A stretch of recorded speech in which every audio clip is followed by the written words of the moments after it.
Oh my God. Hello, Patrick. Hi. Can you see us? Yes, I can see something. I can see the room and I can see Iyad. Yes, you cannot see. How are you doing? I guess here I am. Yeah, I can see somebody there waving. Okay, I'm just waiting signal that YouTube is going live, and then we will start. Okay, Just great. let me make sure YouTube is going live. Can you check YouTube is live? Where is the Yusuf? Iyad? Need to check if YouTube is live already. That YouTube is going live. Yes, YouTube live, doctor. Are we already live? Yeah, live on YouTube. Okay, excellent. Because people are making their way.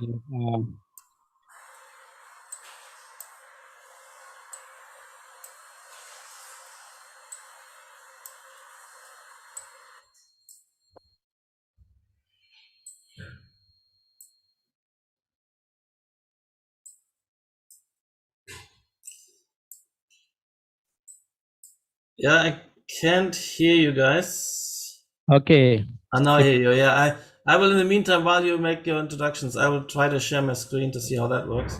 Okay, share screen, yes.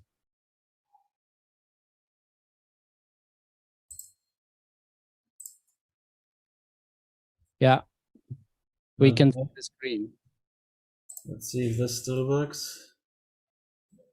Wait, let me try this. Yeah. How's that? Excellent. We can see it. Okay, great. Okay. We're ready, I guess. That's super. Good afternoon, everyone. Good afternoon from Ajman University. Good afternoon to those who are in Ajman University. Good afternoon to everyone in the world listening live on Ajman University YouTube channel. My name is Riyad Saraji. I'm Dean of the College of Architecture, Arts and Design at Ajman University. It is my great honor to have famed architect Patrik Schumacher of Zaha Hadid. Patrik has been leading Zaha Hadid Architect since Zaha has passed, and Dr. Patrik, I guess, has a PhD, and he is obviously one of the most renowned urban architects in the world. This lecture was helped to be real by one of our graduates, Omar Qaddura. So I thank him for helping us doing that. And my regards to Omar. If he is in London now, I'm not sure. And Patrik will be talking about the metaverse. We will go about 45 minutes. Is that correct, Patrik? And then open question and answer session? Yeah, that's fine. And if you run over the hour, that's fine to me as well. All right. Okay, so we are all eager to hear from you, and we're listening live to you here in our studio, as well as live on YouTube throughout the world. Wow, that's great. Well, thanks a lot for inviting me. I enjoyed to talk about the metaverse. That's been what I'm quite busy with and thinking about and working on for the last 2 years, or 3 years actually by now. So for me, and that's I want to start here, is 100% within the domain of architecture and urbanism. Urbanism also because in the metaverse we're talking about the agglomeration of many virtual spaces in intervisible, interaccessible. So we're talking about virtual cities as much as virtual buildings, venues, spaces. And we as architects and urban designers are competent. And actually, I would say this design of virtual space is part of our core competency. Of course, the engineering stack totally is swapped out. But the key competency of structuring social interactions through spatial arrangements and through the articulation of different configurations of participants, but also the semiotic articulation and identification and differentiation of different social spaces for different social purposes is very important to navigate the physical world and physical cities and buildings, but also equally the same agenda and let's say problematics and criteria of success attached to virtual venues and buildings and cities. And that's not surprising because there's a very strong continuity. I mean, it's one single social reality, one single communication and production process, one process of living together, which unifies these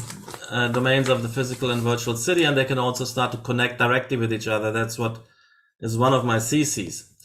So I think we have a global culture, world economy for sure, but also world science, world architecture, world, many expert and disciplinary discourses going around the globe, and they all connect. And there's one way we do that is flying around the globe, but and meet each other in various node cities. And but we discovered over COVID, and that's where also my attention shifted to cyberspace and the metaverse, that we can do that also virtually. And we've done some of that before with tools like GoToMeeting, but since COVID, the last 3 years, it's been kind of exponential and substituting a lot of the traveling. And so therefore also the spaces we meet are unfortunately still the graphic space of Zoom, but hopefully soon the more architecturally developed space of the metaverse. So I have a number of notions I want to push. I mean, I believe it's coming because it has so many advantages.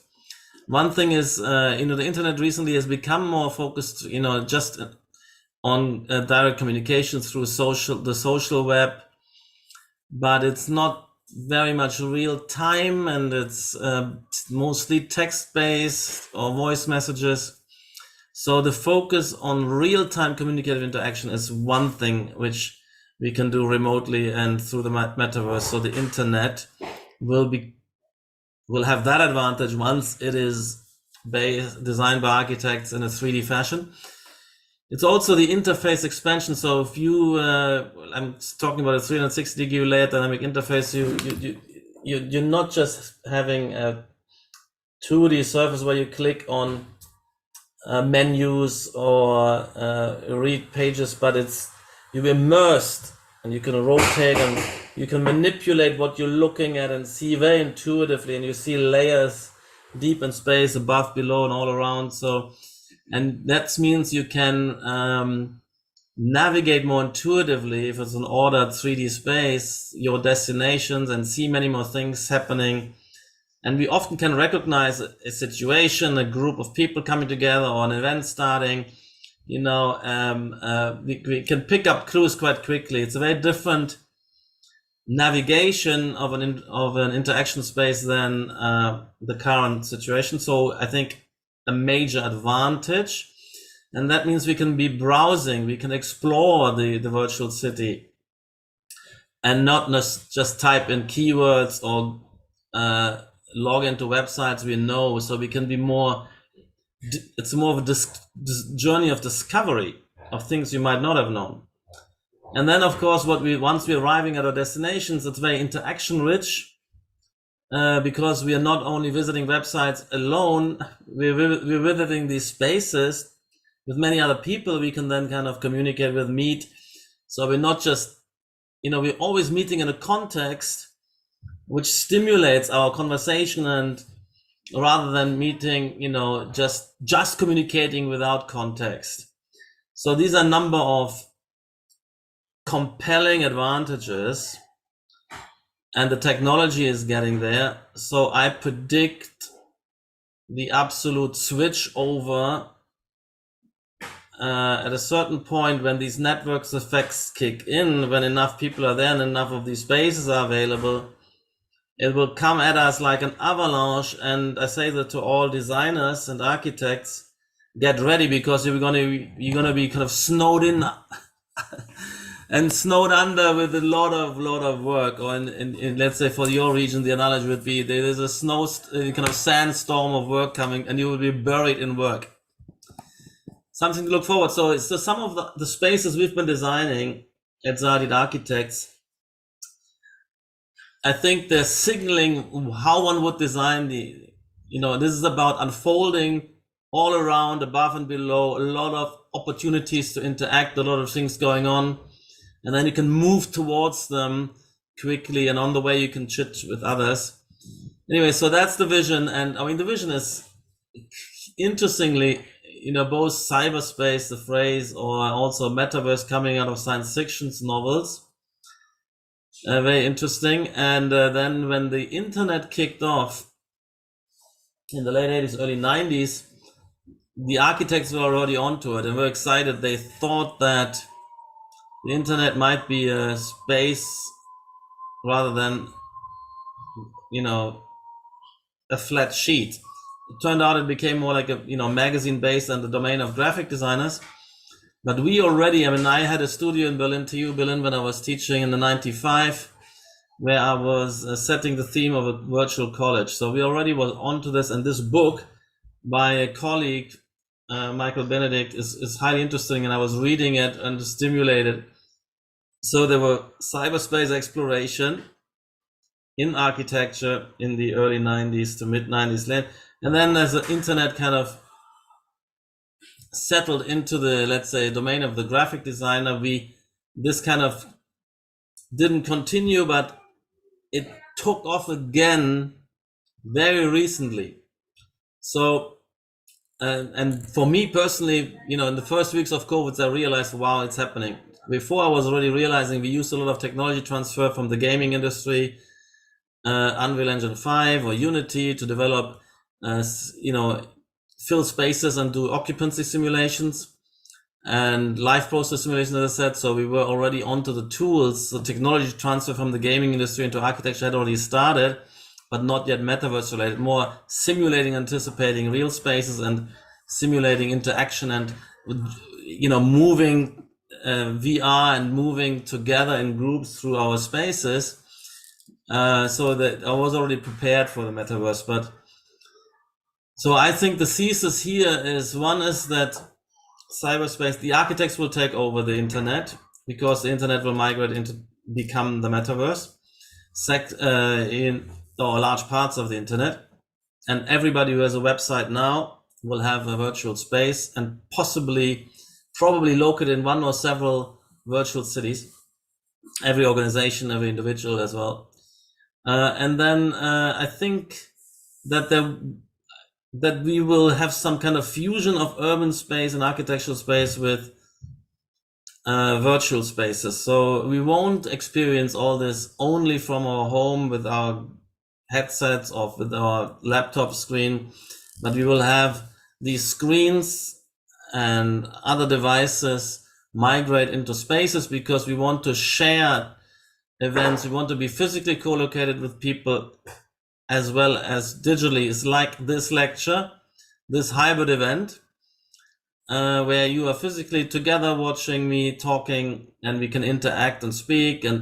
But it would be nice if, next to all the surfaces in your room would be projections, and there would be a lot of the virtual participants who are now only in some kind of YouTube webinar, in invisible grid of Zoom participants. There would also be kind of sharing a space and sharing a presence. So these kind of hybrid events is something I will talk about later as well.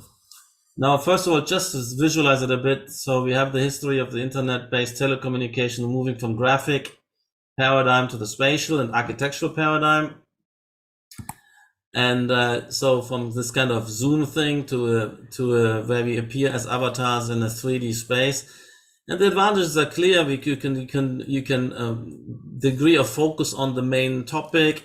You can have a look around and shift into another lecture in a conference, or you can pull away and sit down and speak with somebody while paying a little bit of attention to what's going on the screen.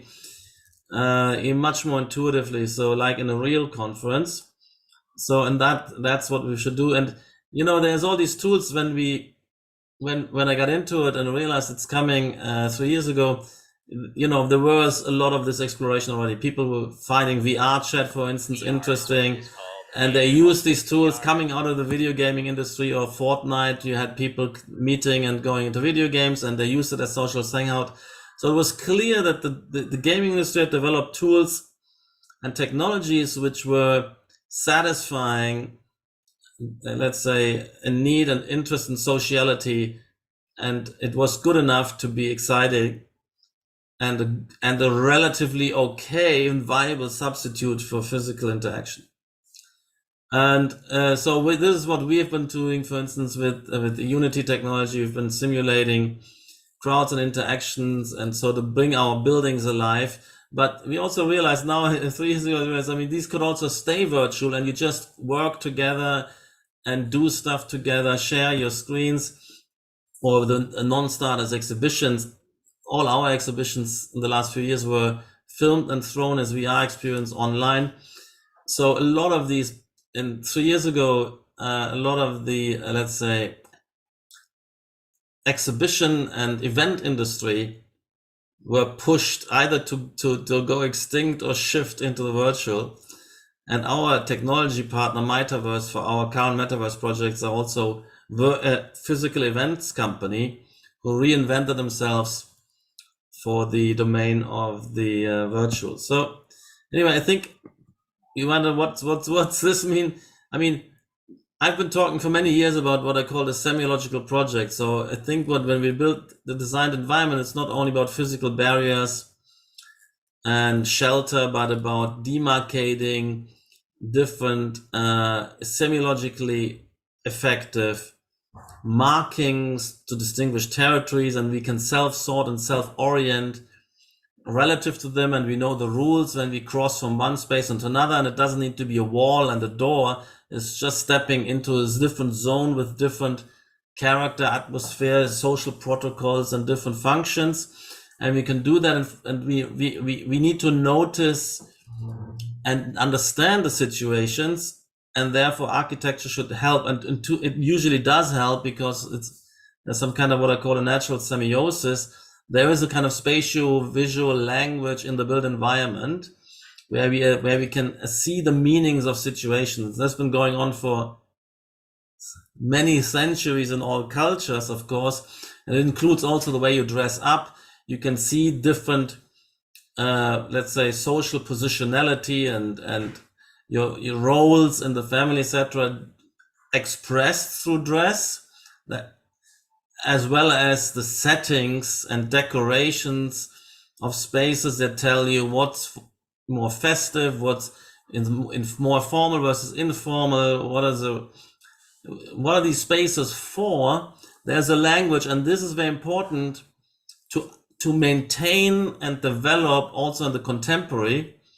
And this is extremely important also in the let's say cyberspace and metaverse.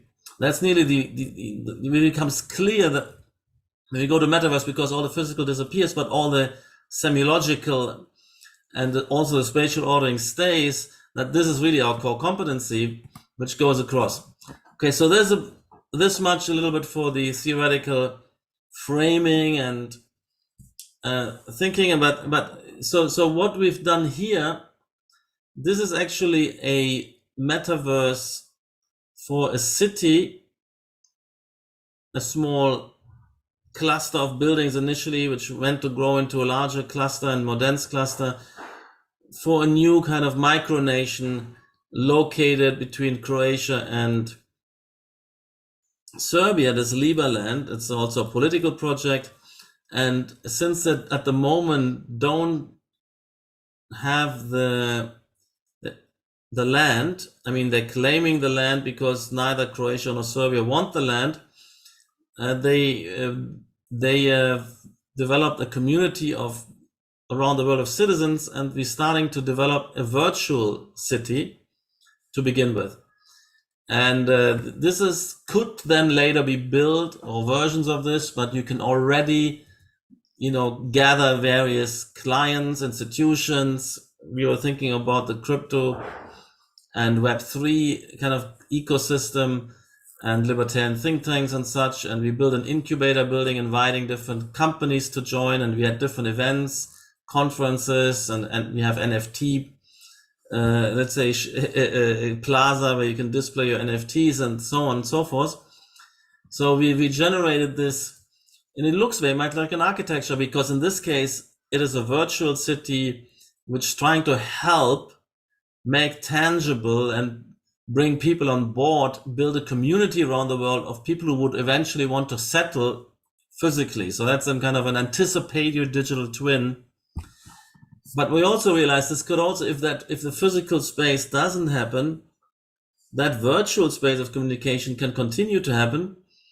And you can see here DeFi Plaza, etc. This was meant for the crypto ecosystem, and we've developed like a city hall and a kind of like a cryptocurrency information plaza, and you have outdoor and indoor spaces, and that of course doesn't mean is not kind of connected to rain and wind and sandstorms, but it's about degrees of privacy, intimacy, degrees of publicness or openness. And I think we can use a lot of that outdoor activation for more, which is open to everybody, and then various degrees of openness in the interior. We can suspend gravity sometimes, but overall, you can see here it's still very architectural. People are, standing vertical; they're not flying around crazily, because you want to translate and bring into this the knowledge we have about how we navigate cities, how we understand cities, find each other and find the spaces and guess and anticipate what's going on. What kind of building is this? What kind of building is that? And what would I find here? It's very important that we rely on that.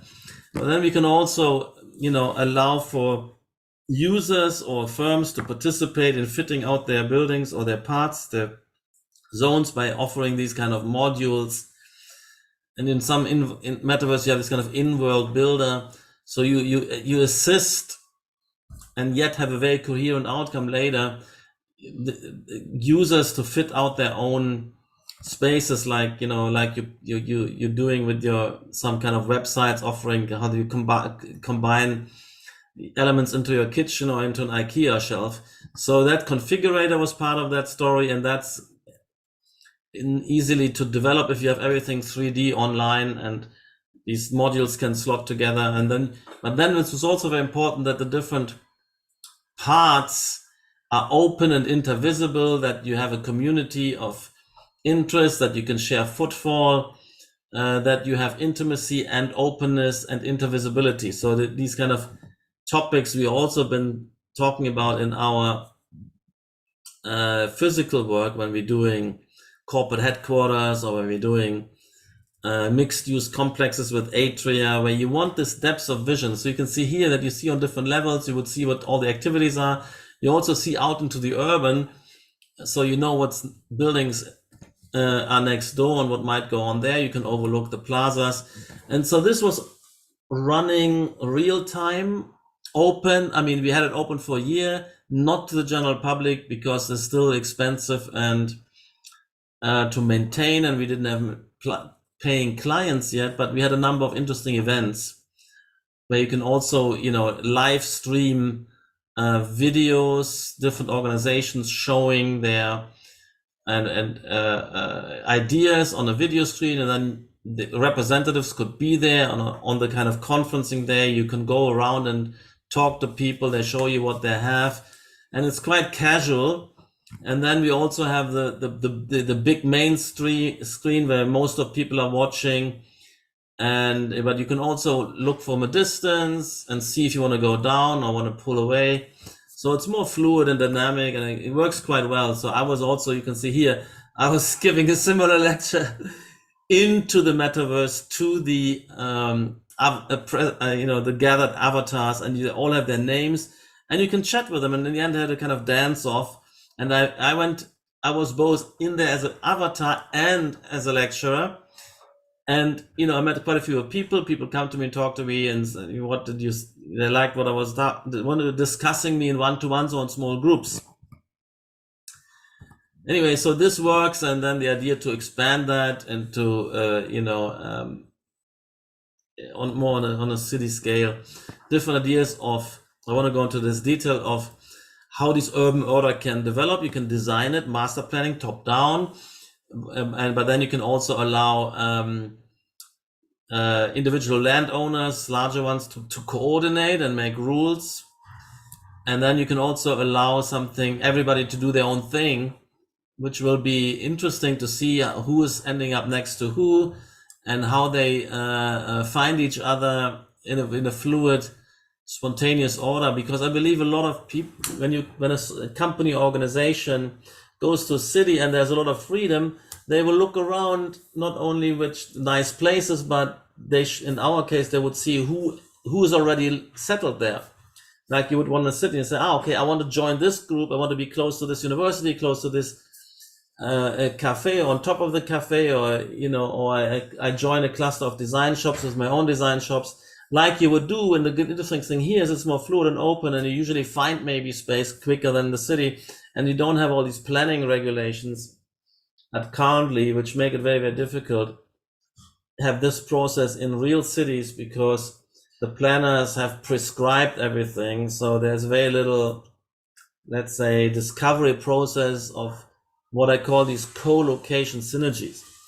So that would be here in the spontaneous order or in the self-governed order to some extent, through the players making rules. Here there are basically no rules, and here there's curated. So then when you come here, you know what you expect and what might be coming. And so different participants might have different tastes. So central planning, private planning, or no planning. And that's the way we have distributed this. And then, of course, we not only have one center, you have a series of sub-centers, and I'm trying to anticipate how this might be settled. So, and I think this idea of having a real site and using that as a story, but also maybe anticipating real development, I think that's quite exciting. So this is a new London, a project I did with AADRL. So in this lecture, I'm showing mostly Zaadid architects, but also I'm showing AADRL. So there's multiple teams, and we have different sites of densifying London. I mean, there's a Tower of London. So to the left in the west is the City of London, very high density financial cluster.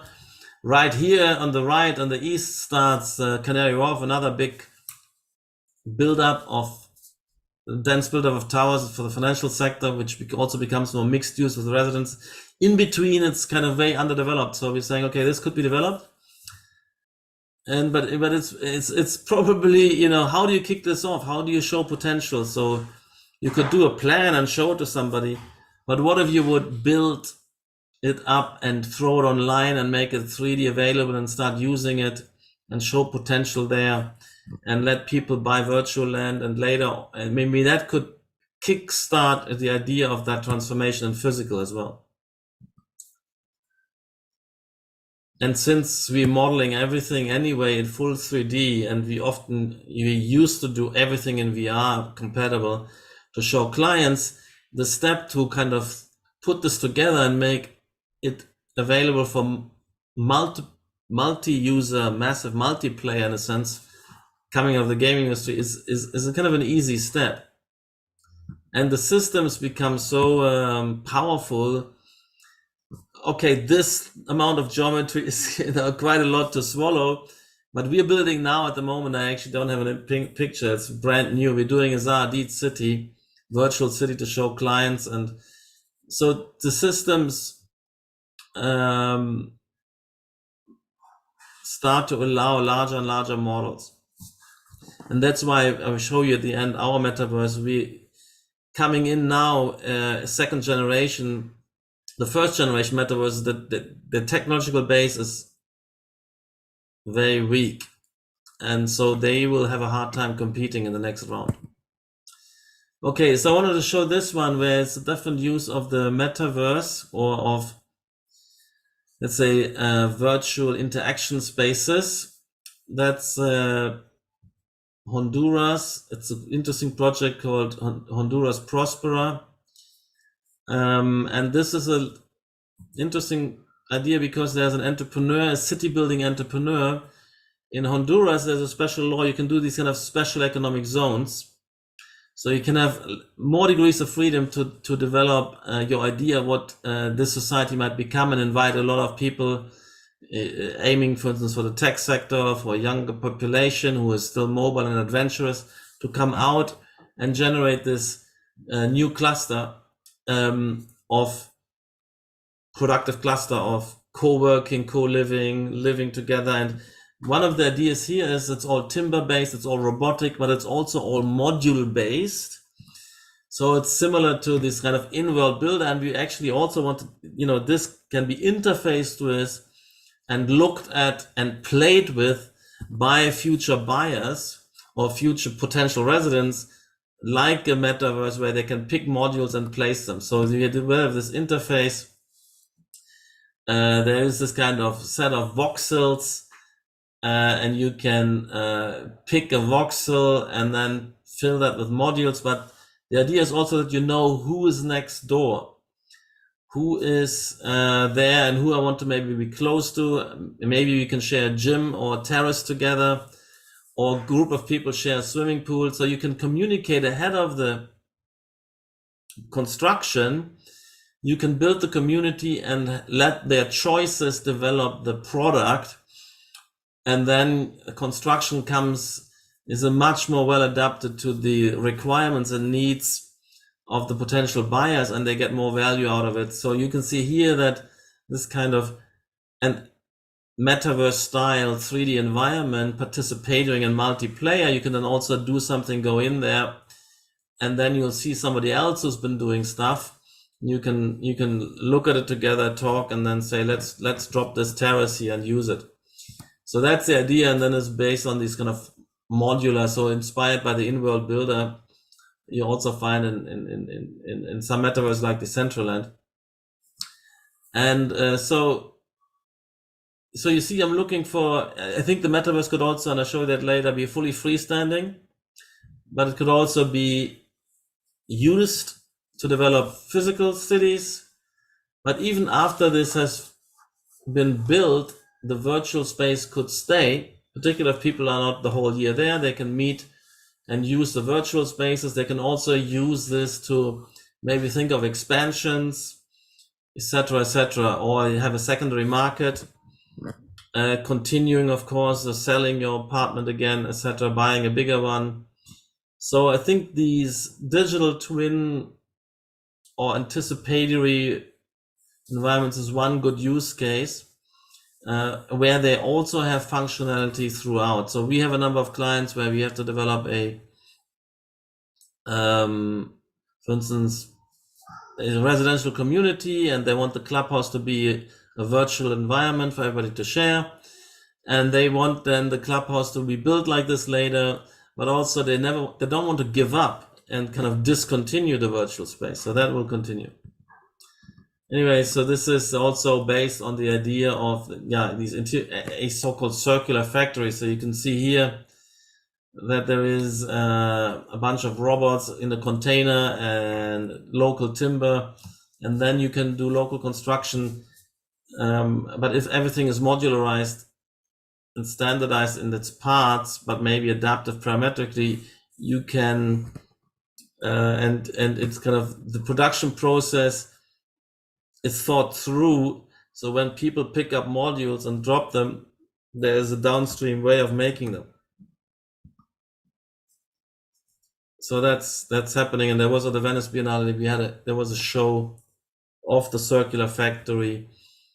And I think it's, also this idea of when you build this virtual community where people know each other, then you don't need to be so shy of overlooking. You actually happy to see are your neighbors or your friends at home, and you can say hi over, instead of having this obsession with privacy and avoidance of overlooking, and all neighbors are just, let's say, compromising your privacy, and you only tolerate them because it's more cost effective to cluster things. That's not the attitude. It's actually a desire to cluster, to have community.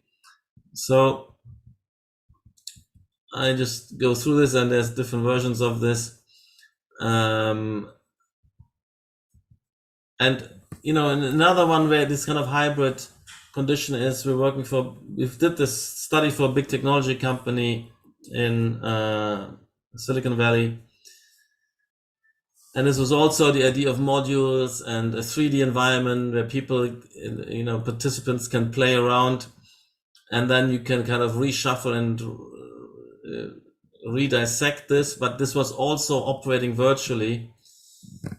Again, when you design, and I'm now at the AA, I'm doing an urban project, and we haven't decided yet whether we conceive that as a virtual city or a real city or virtual building. So it might fork in either way. Either one of these modes of usage become dominant.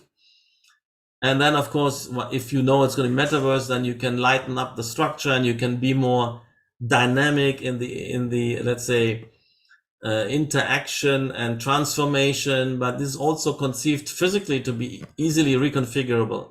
So I think this idea of reconfiguring space and adapting space, we get more used to it in the digital. We will then kind of bring it back to the physical, because where this could also happen, and you could have robotic modules, you could have robotic furniture with sensors, actuators, self-acting. Like in the metaverse, we also, when we do furniture, oftentimes they become like non-person players. They have also decision-making. They're trying to maximize the utilization. They're intelligent, AI-empowered, utility AI-empowered actors in the space, and you have a kind of ecology and symbiosis between human actors and architectural actors. And I would love to bring that back into the physical world. And that's particularly, I've been thinking a lot about the corporate world, work environments where the idea of continuous flexibility and reconfiguration is very prominent. So these are the kind of studies we've been doing. And there's also, you saw this flashing up. So this is Palo Alto, and then there's a kind of virtual, there's a screen where you can kind of, in a sense, move like there's a portal into the London version of that, which you then would participate virtually. So the idea here is that there exists physically and virtual, and both in London and in Palo Alto. And then you can also, the London participants come in, and for that you obviously need to have screens and holographic projections, etc., etc. But we, by the way, it's also the case that, for instance, Zoom and MS and Teams and all these, they're working on and other tools where you in an organization will represent where everybody is, always in a kind of 3D environment. You can then kind of see them there roaming around real time, and you go there or you join remotely. So this kind of awareness where everybody is spatially, and you can see a little group forming, and then you want to join, and you have either you just join, if they're physically located, you can still come in remotely, because every room has a screen, and you say, look, switch on, I'm joining you, but I'm remotely. And all our meetings in the office, literally every single meeting is hybrid. Every single teaching session is hybrid, because some people are sick or some people can't come, and every board meeting is hybrid. So this is a big story. And that's why this kind of whole project here with the I call it cyber urban integration. So these buildings, they're co-located. There's a creative industry hub in Queens on the New York, and each building, they have a lot of screens. All the facade is screens where you can have virtual events, participating with the physical events. These cutouts are caves. They are, event of a high density virtual environments. So you're physical and virtually interfacing. And that's the idea of what I call cyber-urban integration or cyber-urban fusion, which is a big topic.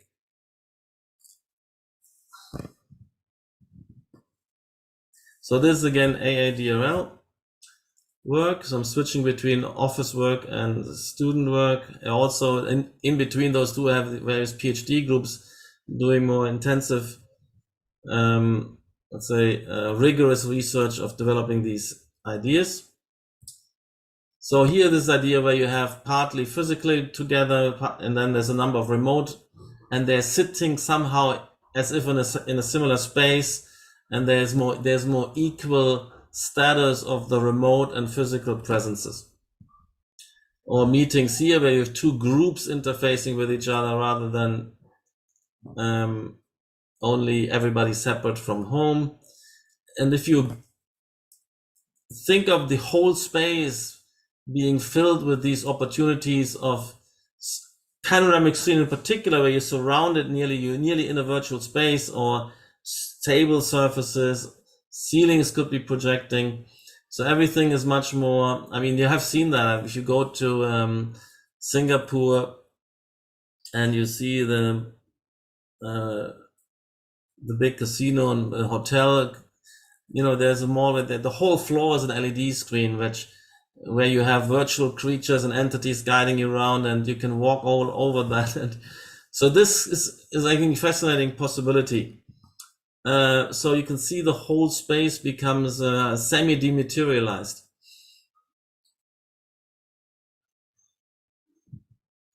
And then in these kind of zones of carved out, they're nearly like VR caves embedded in the building. So when you're there, then what's physically surrounding you disappears, and you're only surrounded by virtual environments. And in the other areas, the physical dominates, but you still have, you know, high conditions of where people join you on screens and etc., etc.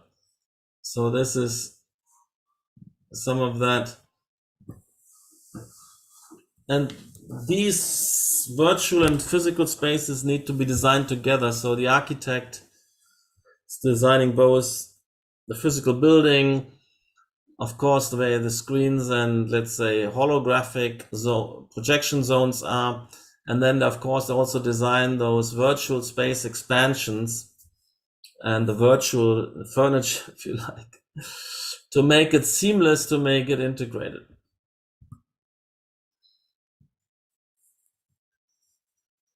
And what we're doing also, we're doing a digital twin, I don't show that here, of our Beijing office.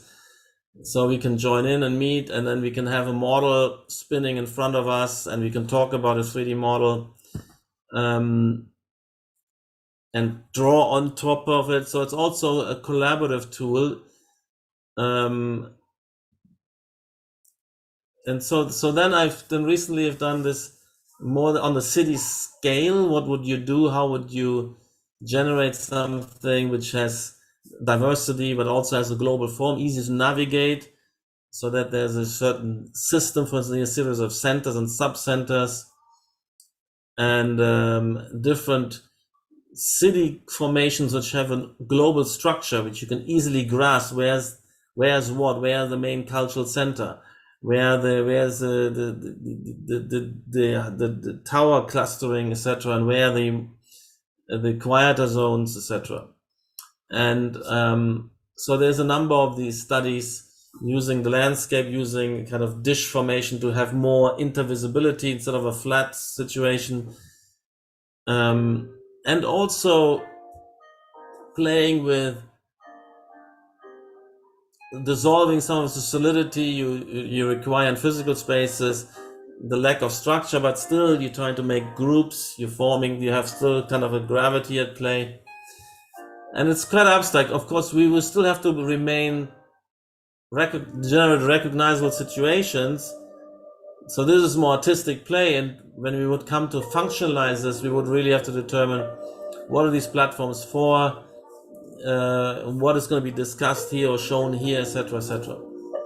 But still, the agenda I'm hinting at here is that as we learn to develop more and more virtual spaces. They become more fluid, more kinetic. They don't rely so much on structure. We can slowly develop a repertoire of generating situations and framing spaces which we recognize, even though they initially would have looked strange. Of course, we can adapt and get used to it, and there will be some kind of emergent code and set of tropes, like, for instance, with social media, they all have very similar design and layout and functionality and ways of navigating that emerged and converged. And I think we don't know what it's going to be, but this process will also take place in the metaverse. So this was the first sketch we did, saying it's more intense. These cities could be quite large. There could be multiple creative industries. We're developing now Metrotopia, just particular for the design ecosystem, for all design disciplines, design, media, schools of design, architecture, urban design, industrial design, fashion design, magazines, media, conferences, biennales. That we want to address. In this is an initial kind of vision of something very large. Conferencing centers and exhibition centers, and but these sort of worlds. But if you then go into the art world, and from there you go also into the world of engineering, which connects up, and research and development and marketing and etc. You can really build up a kind of knowledge industry hub city, which could be substantial in size, all gathering in a great virtual city. So, sketching out some of these spaces for conferencing or for, let's say, 3D NFT art, etc. So we developed the incubator. It's kind of a version of the Liberland incubator, a larger with bigger atria, more for display and exhibitions. And we're trying out to how we would host architecture exhibitions in there. And in fact, we developed it, and we actually launched some kind of proto-virtual Venice Biennale. I mean, it's not open to the public, but we had 100 people coming for a press preview and vernissage, and we had some panel discussions. At the moment, we can only sustain about 150 people simultaneously, and we can't have it all the way up and running around the world because the costs for that are too high. But you can see the potential, and also we're testing out, we want to have, for instance, this is Zahadid, interior architecture, one of our departments, maybe making a showroom there. But we have, car design companies. We're talking to industrial designers. We're talking to fashion brands. We're talking about galleries, NFTism galleries, actually already in our metaverse, or related institutions. We hope to get some schools as well in there. So this is Metrotopia Metaverse. You can look it up. There's a very, very kind of initial website, which we launched. Just a bit of information. I mean, it's a startup company. We don't have much. Well, so far we're only putting our own sweat equity and some, our teams. But we're looking for investors because we believe that we are very well connected in the world of design and culture, art, culture, etc., surrounding the whole idea of architecture and design. And so this is a little video of what we've got. We're starting with the initial cluster. So there's the incubator building and another one with more auto spaces. And you'll see we have put together double and triple height spaces. There's a lot of intervisibility. We put up quite a few models. There's a main, let's say, auditorium space where we had the panel discussion. And that's the way we bring in the model, like large physical model. If you remember some of Frank Gehry sometimes showing models at the scale. This is a Grob Himmelblau. Before was MAD, Mayan Sung architects. This is Morphosis, Tom Main, and we put them up the model. This is Aki Union, Philip Yuan from China. And we always have also video running, an explanation. There's UN Studio, a big complex of minimal forms. Theo Spropoulos, the director of AADRL, I'm teaching with. OMA, the Hospital of the Future, with a big video at the end. Contemporary architecture practice, Ali Rahim and Hannah Jamel. Lava architects, Lava based in Australia and Stuttgart, or Suish Fujimoto from Japan, with a tower, our own tower. We use Lisa Tower to show also you can, bring build works. And then some smaller interventions from various professors teaching at SciArc. And so this is the show. And then we have Kenny Schecter's NFTism gallery in the lower ground, which we reincarnating, which we actually had at Art Basel and at Art Basel Miami. And here's the central space where we had a panel discussion. And then we also put some of these buildings outside. So we thought we have an intimate, so we can actually go out into the architecture and explore them in full scale, or look at them together more closely, huddle together as models and with information. So we have both, not all of them in the outdoor. So that's what we've got, Metrotopia. We're very confident that I think that this will take off quite beautifully. And here's some kind of glimpses, renderings, so these are some of the buildings on the outside. They reoccur on the inside, where you kind of quickly go from one to the other and discuss them and look at videos, or just venture out. And you can also, of course, teleport and say, okay, the whole team, the whole group on a show, we've been roaming around here, and let's all jump here into this and explore and discuss at Atrium. So that's the possibility we have. And so that's the first event we got on this one. And you look, it's quite nice. You can go close to the model. You can listen to the video. When you enter the space, it starts. You can read something, and when you close, you can perfectly read that. And you look out into through the window. You see the other buildings in full scale, or this building in full scale, if you like. And here you can see, that's the way you can already see the next building you might want to have a look at and go to, etc., etc.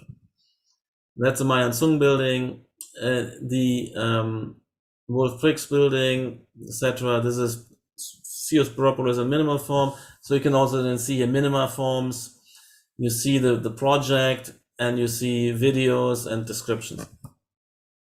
You actually, in this case, you didn't do collision. You can actually walk through and experience some of that. Yeah, the Hospital of the Future. That's a nice video, and so on and so forth. And the detail is very nice. So designers can get photorealistic renderings, and you get for satisfying. If you have an industrial designer wanting to, or a car designer wanting to show their car, Unreal Engine 5 delivers really very strong details, and you get a full feeling, and the designer can communicate the intent fully. So I will just stop here, and let's listen. Let's enjoy this video again, and then we can. We have, some discussion about this.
Okay, thank you. So I stop sharing and we can Oh, fascinating. have the discussion. Thank you very much. So I will open the floor for questions. Anybody can use the microphone. Just raise your hands if you have any question. Anybody? Hello. Thank you very much for your presentation. I think it was quite interesting. As a previous graduate at Ajman University, an ex-urban designer for 6 years, and now I'm a property manager for a portfolio. The presentation itself, I know that technology has been radically presenting so many things answering to today's world in terms of all of the ringing names that we hear nowadays: cryptocurrency, DeFi, NFTs, and all of these fancy names that few people really know what it is. But I have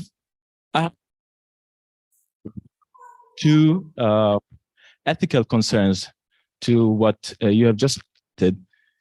I must start with an easy one here, which is, these virtual places, familiar with the amount of bullying and verbal assault that takes place online, especially that these places are not policed by a proper or a clear authority. So I don't know if you can tell us more about what happens. Who's governing this place? Who's policing this place? Who's gonna stop people from assaulting one another when they have the opportunity? Because in a place where there is a bad flexibility in terms of laws and regulations, people just tend to feel loose to let off some steam.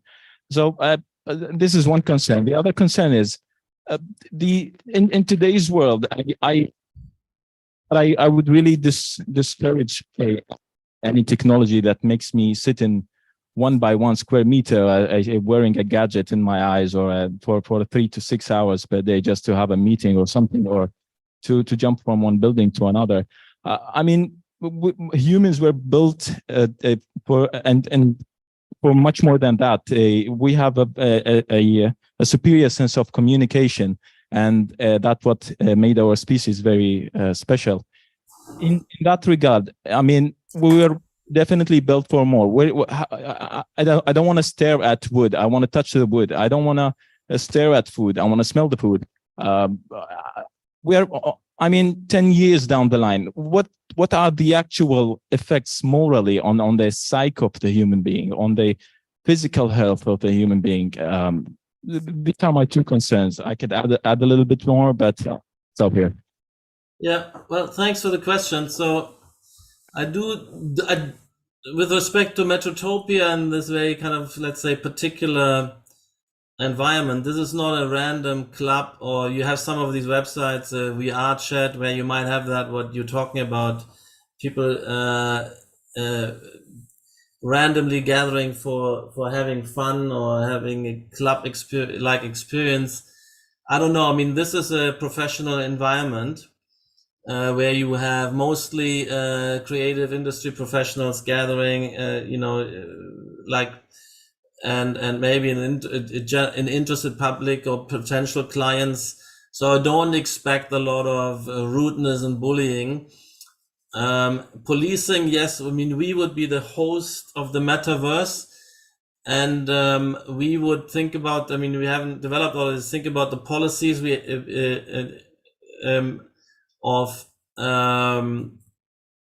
filtering bad behavior, which I don't really expect much, but the clients will have their own audience brought in, and the responsibility also moves to them.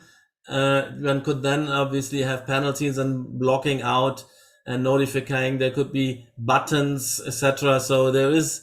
We had discussed it we had this discussion internally at one point because there are some laws relevant in terms of protecting visitors, etc., and liability issues and so on. So we discussed that, and we'll onto this. Although I think in these kind of more specialized environments, you wouldn't expect that. And I feel also compared to online, anonymous online, let's say where you just have a text, here you have somebody who can speak back. You're a bit more personalized and direct. So I don't think this kind of degree of anonymity is the same. We also encourage, I think when I went there, I always wanted to dress up like I am. You have your actual name out there. One could have a policy of actually requiring, have an identity checks and coming in with your real identity, because we also want to, that's the point. If you go into an environment where you want to network, it's not pointing having fanciful pseudonyms, which mean nothing. So that isn't going to happen here. Other places, yes. And I do think there's an interesting kind of between anonymous, which invites kind of this, let's say, misbehavior, and actual real world personal identities being kind of a prerequisite.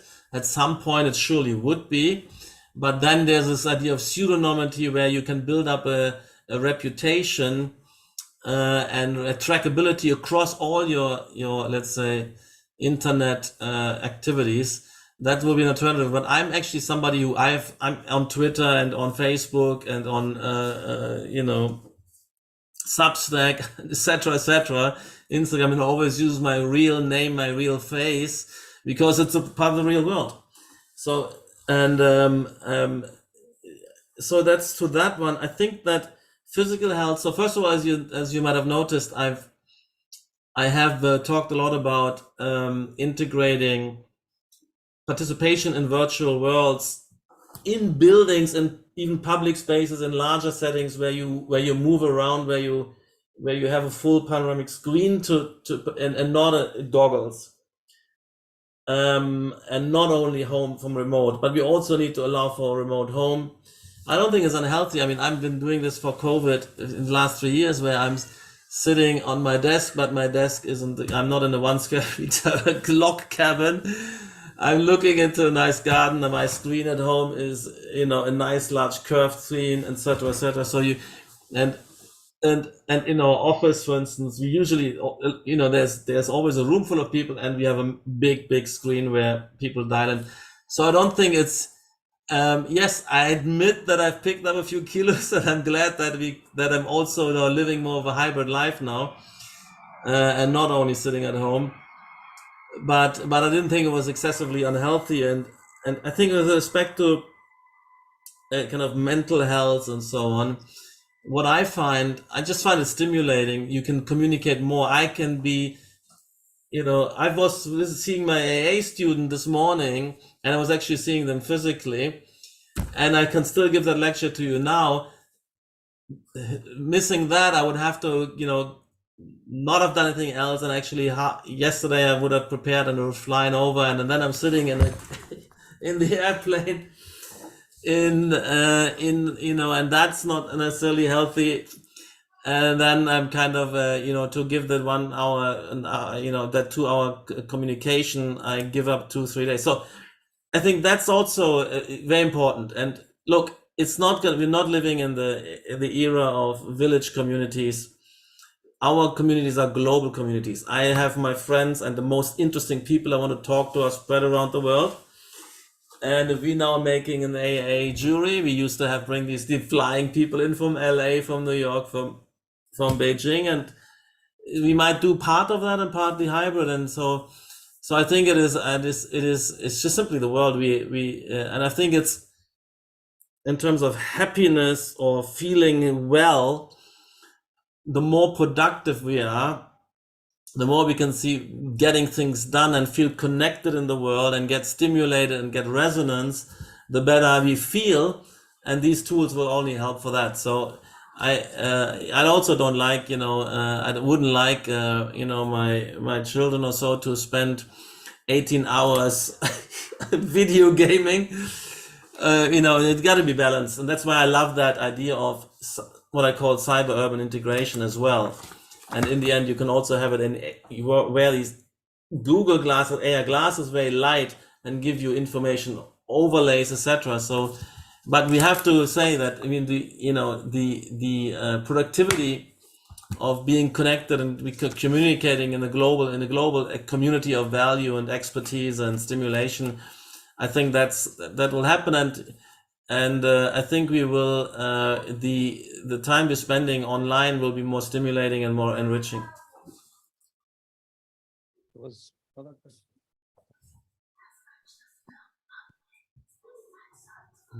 I appreciate your presentation, mood speaking from Ajman University, postgraduate before. Actually, I was interested regarding this example from Honduras. The project which is in Honduras. The stereotype of the slums in Honduras is still in the image. It's in the the picture of such stereotype. It's now tried to be changed in a way that to share the spaces, but still having the same pattern. This kind of projects were having the social impact, also financial impact, geopolitical somehow. Most of the projects need to be in the middle of such, within four corners, sometimes four magnets, sometimes four anchors. Such project, not like the others, in Honduras, which I'm interested in the social aspect actually, and how it's affect understanding and absorbing such idea, because not all the people can go for such projects, but changing the stereotype in this one need to be, I think, explained how to convince the people to share a space. Oh, sorry. Yeah, I mean, I'm fascinated by this, and it's a kind of research project we also have, and we're using at the AA, we're working on that. And actually, Sanjay Bhushan, the head of our ZHA code, who used to be a lot developing, digital fabrication and design tools, we're now working on this kind of enhancing the possibility of a participatory urban and architectural design. This idea of community formation, and I think that's very strong for a developer to consider, because when you build, I mean, if you have the degrees of freedom in your jurisdiction, that has to be granted, and that's not always given. For instance, if your unit mix isn't fully fixed, which it's only in England, unfortunately, super fixed, you can then kind of find out what how many studios, how many 2-bed, 3-bed, maybe live work people might want, and where and how they might gather, and you overcome this anonymity of a randomly selected a set of participants. So yeah, the idea is this is nearly like a dating site or getting to know each other side of people who would consider to living in a project like this. And so you invite everybody to have a proper profile and articulate what you would like to see and what you would like out of this, and then people can see, you would like to have a swimming pool, or you like a terrace or gym, and then they can you can start communicating and you get to know each other. And so that's the idea, that you can use that time in building that. So I think that's a very unique thing, because what I feel that a lot of residential projects suffer from in the contemporary condition is that usually your friend network of friends is spatially distributed, and you have very little opportunity to know, and just income levels don't select enough, and or the preference for certain part of London doesn't select enough. So I think that's opportunity to bring more, slightly more kind of self-selected kind of where affinities can develop together, and then you can exploit that for having a lot of space saving because you're sharing, but also you get the satisfaction maybe of living close to people you get to know before, or you can, if it's large enough, there's enough population. It's like it's like in the class where you go to when you study at the you have 60 people and they group into these smaller teams, and there's enough people. You're gonna find people you can really get on well with, and then you can live close with them and share certain things. So I think it's quite beautiful and quite credible. I think this generalizes very well to all kind of income levels of residences and so on. I don't think this has anything particular to do, because that technology is not very expensive, and these houses, although they look very luxurious, I mean, Honduras is a very underdeveloped place, low-hanging fruit. These are small units, and they're quite affordable places, and they're addressing kind of young people who want to also work together. So it's a bit of a startup community. So I think this is the Honduras project. Yeah, I think it's a very fascinating opportunity, and we actually having another startup company developing that tool, and the owner of the Honduras project, I mean the client in this case, is also a co-investor in this product, which we then want to develop and offer to the market. I mean, the main clients for that, it would be obviously developers who want to have that kind of service just rather than a normal design service.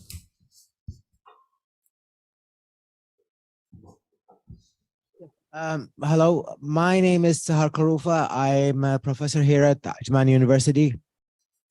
I wanted to know if this metaverse is a work in progress, or have you actually used it in an actual project?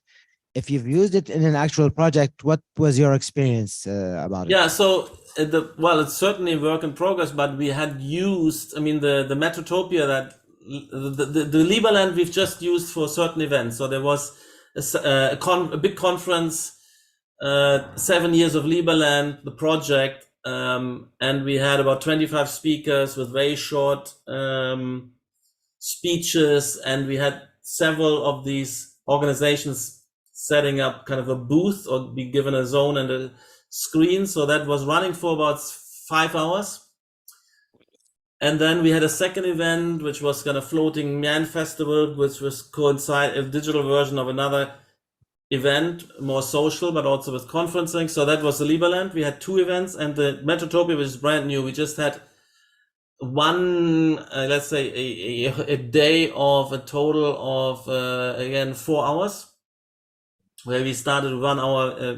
We had a press preview. We had journalists roaming around. We showed them around. We had a whole group. You could roam around freely or join the, let's say, tour, as it were, walking around. And then we had a vernissage where more people would come in. You can chit chat and roam around freely. And then we had a panel discussion. We invited some people. We had recently published a small book, and the various contributors, we made a panel discussion, so where there's with audience and audience interaction. So that's as much as we have used that space, and obviously the show is there, so we keep inviting people over, and it's not open to the general public.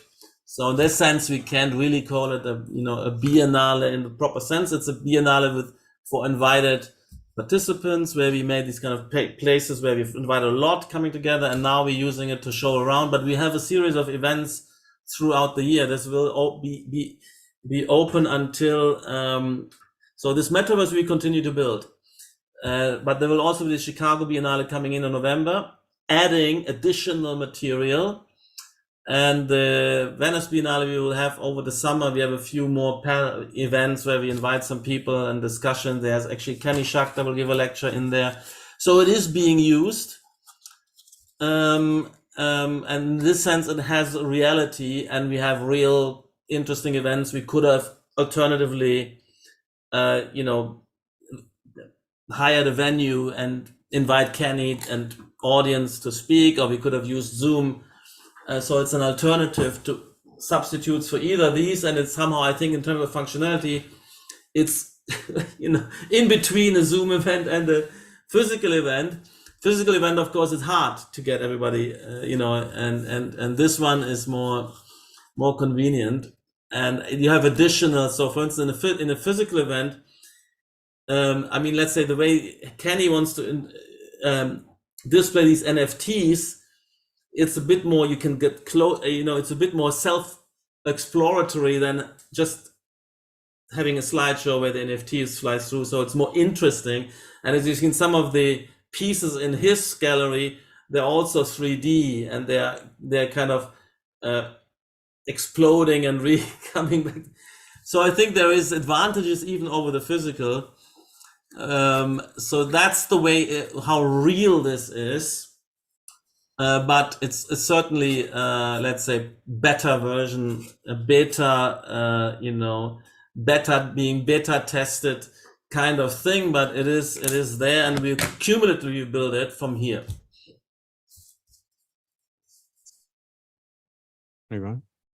Sure. Okay, I don't have a question. I just want to thank you, Patrik, for this interesting presentation. Es war sehr schön. Danke. To see you virtual. I had the chance to see you twice in Dubai, and I hope one day we can see you physically here in Ajman. Of course, I will come in. I love Dubai, and I was the end of last year, and I will come again, of course. Yeah. So promise to visit us in Ajman? Yes. Okay. I will. Yeah, actually, okay. I'm coming to Middle East. We also have a beautiful opening in Riyadh, and so we probably cycle through. If we communicate a bit, and yes. Thank you for the time. We can make it happen. Thank you for the time you All gave. right. Thank you, everybody. Thank you, Patrik. Thank you for your time. My pleasure. Bye to everyone. Enjoy.